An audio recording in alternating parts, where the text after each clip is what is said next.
نحمده ونستعينه ونستغفره ونؤمن به ونتوكل عليه ونعوذ بالله من شرور أنفسنا ومن سيئات أعمالنا من يهده الله فلا مضل له ومن يضلل فلا هادي له وأشهد أن لا إله إلا الله وحده لا شريك له وأشهد أن محمدا عبده ورسوله. وفي هذه الخطبة الثانية ألخص ما ألقيت في الخطبة الأولى باللغة الأردية حتى يفهم عامة الناس. برادران اسلام اور حاضرین جمعہ، پہلے خطبے میں جو باتیں بیان کی گئی وہ یہ کہ اللہ رب العالمین کو ہر مومن دیکھے گا قیامت والے دن.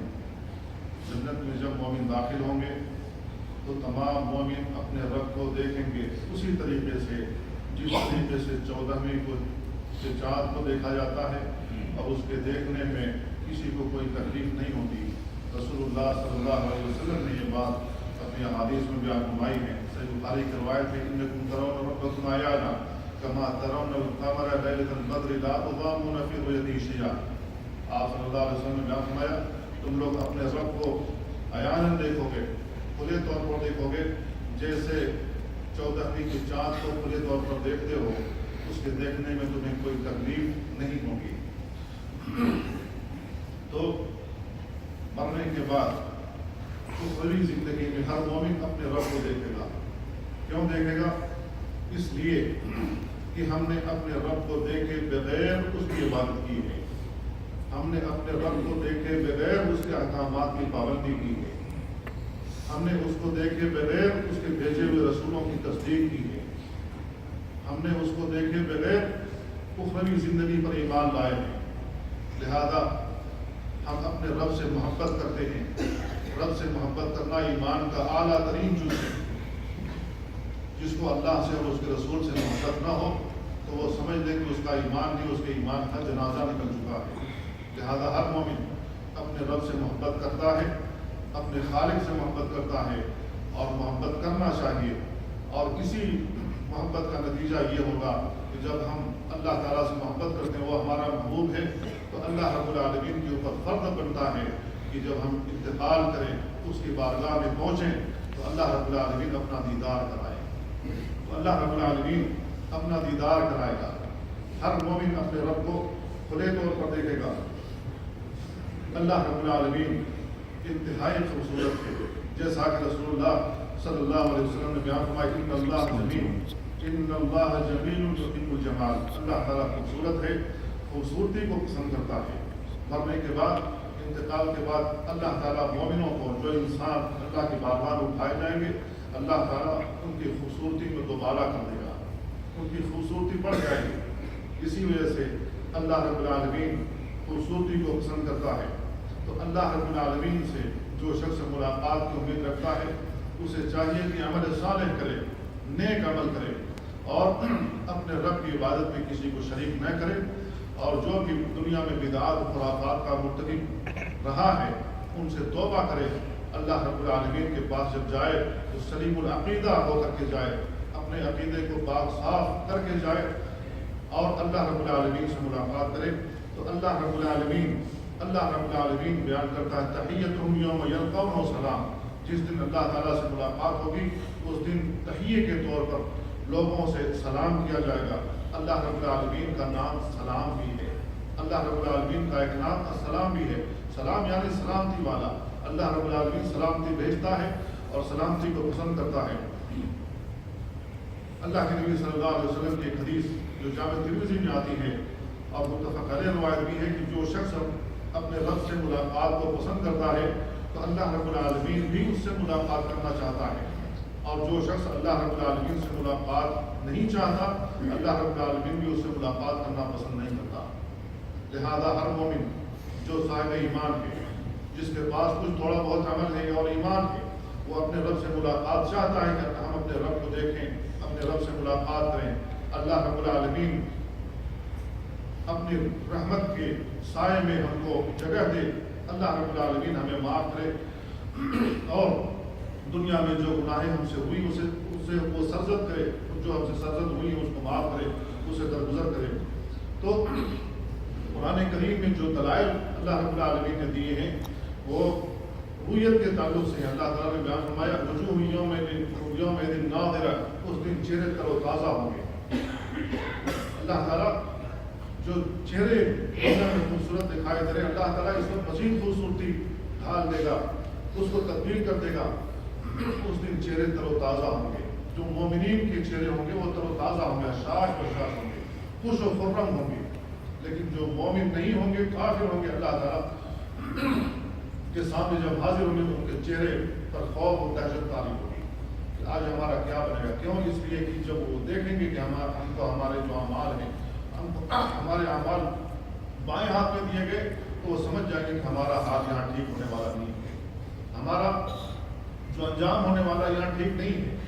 تو اللہ رب العالمین نے بیان فرمایا مومن وہ لوگ ہوں گے ان کے چہرے تر و تازہ ہوں گے، الی ربہا ناظرہ، وہ اپنے رب کی جانب دیکھ رہے ہوں گے، اپنے رب کی جانب دیکھنے والے ہوں گے۔ حسن بصری رحمہ اللہ کہتے ہیں کہ اس آیت سے مراد یہی ہے کہ لوگ جو مومن ہوں گے وہ اپنے خالق کی جانب دیکھیں گے۔ دوسری آیت میں اللہ رب العالمین بیان فرمایا للذین احسنوا الحسنی وزیادہ، جنہوں نے نیک اعمال کیے، یعنی وہ مومن جنہوں نے نیک اعمال کیے ہیں ان کے لیے حسنہ یعنی جنت ہے، وہ زیادہ اور مزید بھی کچھ چیزیں ہیں، مزید بھی چیزیں اللہ رب العالمین نے بیان عطا فرمائی ہیں۔ تو حسنہ سے مراد یہاں پر جو حسنہ اللہ تعالیٰ نے کہا ہے اس سے مراد جنت ہے، اور زیادہ جو لفظ استعمال کیا اللہ تعالیٰ نے اس سے مراد اللہ رب العالمین کی طرف دیکھنا ہے۔ ایک حدیث میں جو صہیب رومی رضی اللہ تعالیٰ سے مروی ہے وہ بیان کرتے ہیں کہ جب جنتی جنت میں داخل ہوں گے تو اللہ رب العالمین ان سے کہے گا کہ کیا تم لوگ مزید کچھ اور چاہتے ہو، میں اور زیادہ عطا کر دوں۔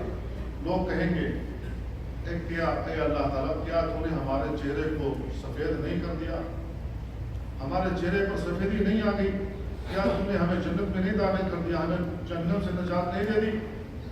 تو اللہ رب العالمین راوی کہتے ہیں کہ اللہ رب العالمین کہتا فیکشف الحجاب، جو حجاب یعنی اللہ اور بندوں کے درمیان جو پردہ حائل ہے اللہ تعالیٰ وہ پردہ اٹھا دے گا۔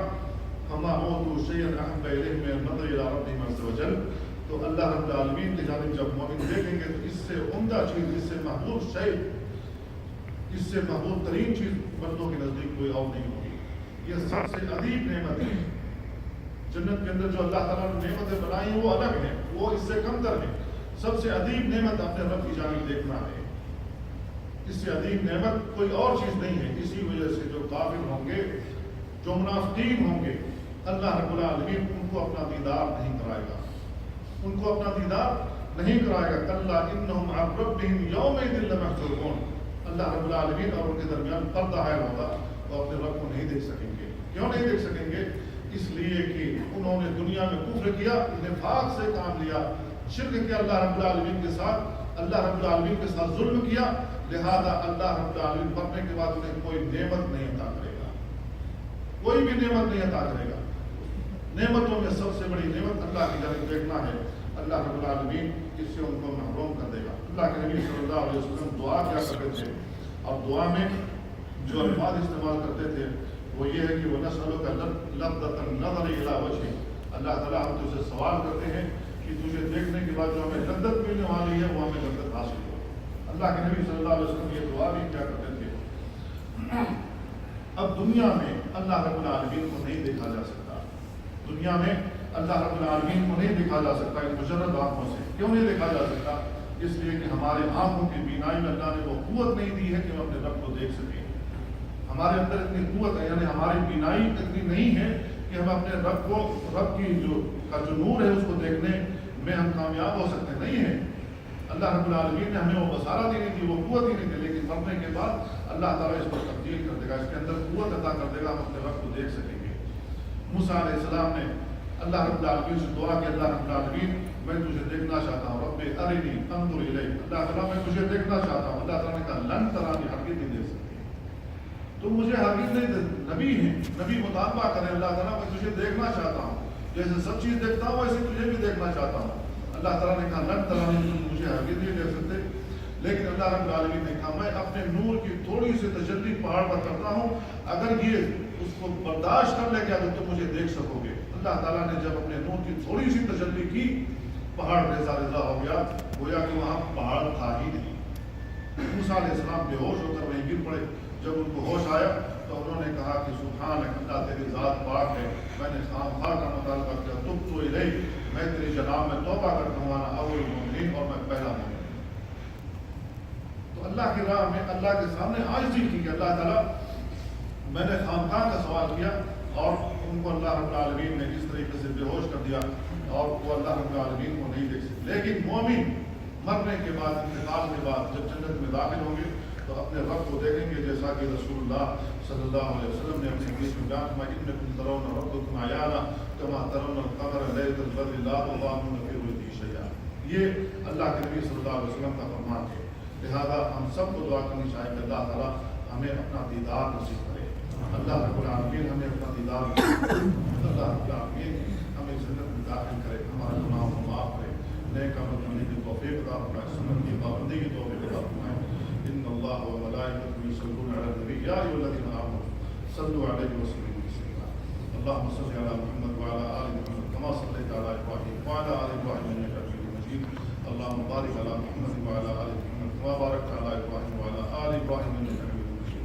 اللهم اعز الاسلام والمسلمین، اللهم اعز الاسلام والمسلمین واذل الشرك والمشركين ودمر اعداءك اعداء الدين واجعل هذا البلد آمنا مطمئنا وسائر بلاد المسلمين۔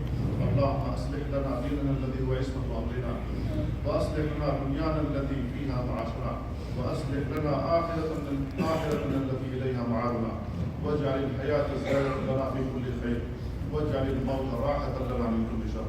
اللهم انا نسألك موجبات رحمتك وعزائم مغفرتك والسلامة من كل إثم والغنيمة من كل بر والفوز بالجنة والنجاة من النار۔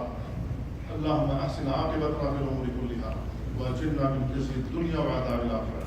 اللهم اقسم لنا من خشيتك ما تحول به بيننا وبين معصيتك، ومن طاعتك ما تبلغنا به جنتك، ومن اليقين ما تهون به علينا مصائب الدنيا، ومتعنا باسماعنا وابصارنا وقواتنا ابدا ما بقيتنا، واجعل الوارث منا، واجعل ثارنا على من ظلمنا، وانصرنا على من عادانا، ولا تجعل مصيبتنا في ديننا، ولا تجعل الدنيا أكبر همنا ولا مبلغ علمنا، ولا تسلط علينا من لا يخافك فينا ولا يرحمنا۔ اللهم لا تدع لنا ذنبا إلا غفرته، ولا هما إلا فرجته، ولا دينا إلا قضيته، ولا حاجة من حوائج الدنيا إلا قضيتها يا أرحم الراحمين۔ ربنا آتنا في الدنيا حسنة وفي الآخرة حسنة وقنا عذاب النار۔ وصلى الله وسلم وبارك على عبدك ورسولك نبينا محمد وعلى آله وصحبه ومن تبعهم بإحسان إلى يوم الدين۔